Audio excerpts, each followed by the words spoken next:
This building in Chelmsford, Essex, was home to the Marconi factory, which built some of the most important communication devices of the 20th century.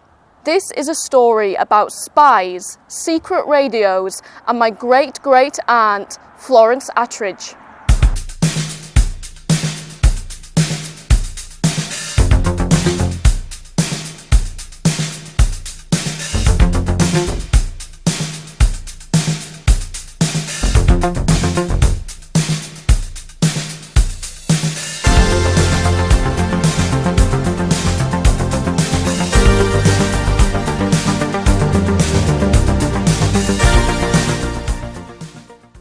Chelmsford is known as the birthplace of radio. It's here in 1898 that Italian pioneer Guglielmo Marconi opened the world's first wireless factory. These wireless telegraph machines revolutionized the world of communication. When the Titanic sank in 1912, it was a Marconi telegraph machine which sent and received calls for help. That same year, Marconi expanded his company with a purpose-built factory at New Street, Chelmsford, the world's first radio factory. Shortly after the First World War, Florence Attridge started working here. She may have been working there in 1920 when the factory made the first radio broadcasts in the UK. 2 years later, operating out of an ex-army hut at the Marconi Works at Writtle, was broadcast the world's first regular radio entertainment programme, a half-hour show every Tuesday evening on the first British radio station, 2MT. This is 2M Talk, Writtle testing, Writtle testing. The host, Peter Eckersley, would go on to become chief engineer at the British Broadcasting Corporation. Florence was still working at Marconi's when, with the outbreak of the Second World War, the factory started making radios for the war effort.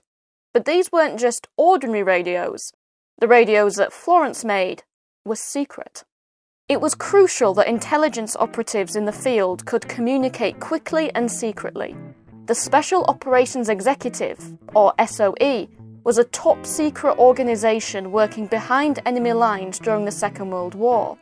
Thousands of agents, men and women, performed espionage, sabotage, and assisted local resistance groups. They relied on the use of secret radios disguised as ordinary luggage. The most famous is a Type 3 Mark II, or B2, which was disguised as a normal leather briefcase. The Type A Mark III, or A3, was even smaller and could fit in a child's suitcase. These secret radios could be carried around by agents or dropped from the air, and their key components were made at Marconi's. By the way, the term radio can be a bit misleading. These radios used Morse code to transmit messages. Florence worked in the coil winding section. As the name suggests, this involved winding metal wire around various elements of the radio.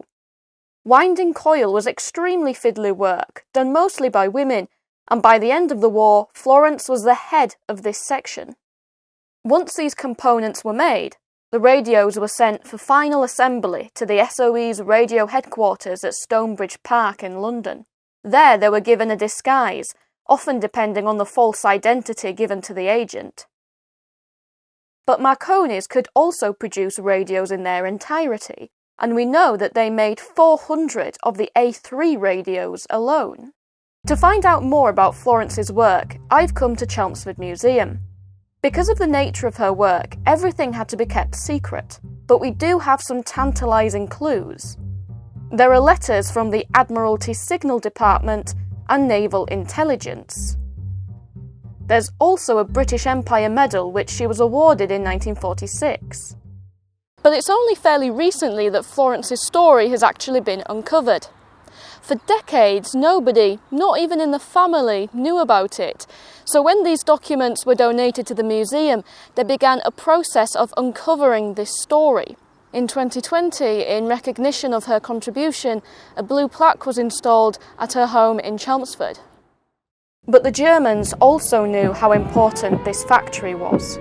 Chelmsford is only 40 miles from central London, and so was an easy target for bombing raids. In May 1941, Marconi's received a direct hit which killed 17 workers and caused significant damage, but the factory was able to continue production. On the same road as Marconi's was the Hoffman factory, where both my mum and Gran worked. It was the first ball bearing factory in the UK and produced crucial components for aircraft and motor vehicles. A week before Christmas 1944, a V-2 rocket exploded near the Hoffman's factory, killing 39 people. I've learnt quite a lot so far about both Florence's work and that of the local community in Chelmsford during the war, but I wanted to learn as much as possible whilst I was down here, so I interviewed my Gran, who is really the last living link with this wartime era. But unfortunately, like pretty much everyone, she didn't know anything because the whole thing was a secret. So although it was disappointing to not be able to find out anything new, I know just how important it is to preserve family history whilst you still can. So I recorded a short interview with Granny about her experiences during the war. How old were you when the war started? When the war started, I was 7. I was attending the local school, which was only a few yards away from where I lived. What do you remember about the war? Well, the first thing I remember is that we were issued with gas masks, which were in a small cardboard box with a string so that you could put it over your shoulder. And this went everywhere with you. You went to school, you took your gas mask. And I don't remember many air raids during school time. But what the school had later was built a brick shelter so that anyone in the village could go there and shelter during the night or even during the daytime. So that very often I could remember my mother trying to, because she was on her own, like my dad was working on nights, she was trying to get us out of bed to the shelter, but we often didn't want to get up. So it was a bit of an effort for her. Anyway, when we walked to the shelter, which was only a couple of 100 yards, we sat in there. And in my gas mask, we had a very small sweet ration, but I would cut up little pieces of toffee and put in my gas mask box. So when I went to the shelter, I used to eat them. Do you remember any bombing raids? Well, I remember looking up to the sky, and through the clouds, very high up, I could see a German aeroplane, and it makes a special noise, a very sort of drumming noise. So that's one thing. And then one night, up at the farm, which is above the school, only a small distance away, there was lots of incendiaries come down, a whole lot of them. And there was a pig farm there as well. So these incendiaries were on pigs and different places. So my dad, because he was a special constable, and lots of others in the village, went up and helped put the fire out.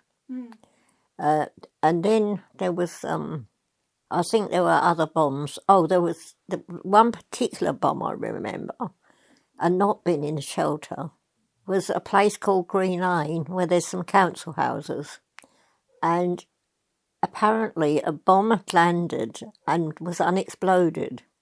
So the whole of the little lane was evacuated. And because my mum was her best friend, we had a lady come with her 3 children.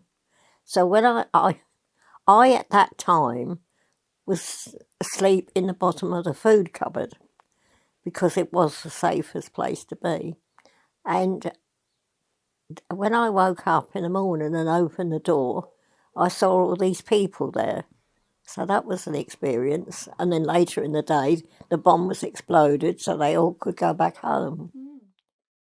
Coming to the end of this story, and what has struck me most is that by looking at the life of one ordinary person who worked in a factory, we get a window into a range of much wider stories about the history of radio, about Chelmsford at war, and even about secret agents in the SOE. There are thousands of stories to be uncovered when you start looking at family history, so I hope you've enjoyed this one and I hope it inspires you to start exploring your own.